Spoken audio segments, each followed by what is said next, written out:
कल तक जो चौथी थी, आज उसकी खामोशी पूरे बड़े घर को सोचने पर मजबूर कर रही है। सवाल यह है, क्या घर बदलेगा या फिर कहानी और गहरी होगी? आज बड़े घर की छोटी बहू का एपिसोड कल रात के तनाव के बाद शुरू होता है। घर बड़ा है, दीवारें ऊंची हैं, लेकिन आज हर कोने में एक अजीब सी बेचैनी महसूस होती है।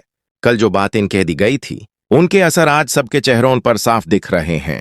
छोटी बहू सुबह से ही अपने कामों में लगी हुई है।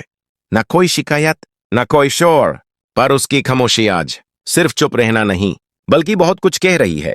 एपिसोड 137 में ये बिल्कुल क्लियर हो जाता है कि घर के कुछ फैसले उसे पूरी तरह से चुभ गए हैं। कल जिस तरह उसकी बात को बीच में ही काट दिया गया, आज उसका बोझ हर रिश्ते पर पड़ता हुआ नजर आता है। बड़े घर के कुछ लोग आज भी उसे छोटी समझ रहे हैं। उन्हें लगता है कि वक्त के साथ सब ठीक हो जाएगा, लेकिन वो ये भूल रहे हैं कि चौथी बाहू का साबर अब सिर्फ सेना नहीं, समझना भी चाहता है। इस एपिसोड का सबसे गहरा पल तब आता है जब छोटी बहू बिना कुछ कहे घर के एक फैसले को मान लेती है। उसकी आंखों में आंसू नहीं, पर एक सवाल जरूर है, क्या इस घर में उसकी बात कभी सुनी भी जाएगी, या इनसे आगे की कहानी और इंटरेस्टिंग होने वाली है।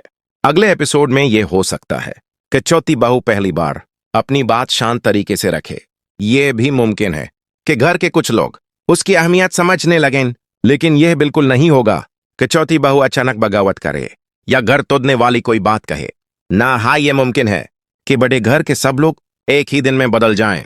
आज का एपिसोड सिर्फ एक दिन की कहानी नहीं, बल्कि एक धीरे बदलती सोच का इशारा है। बड़े घर की छोटी बहू आज यह याद दिलाता है कि कभी कभी सबसे बड़ी लड़ाई आवाज से नहीं, सब्र और समझ से जीती जाती है।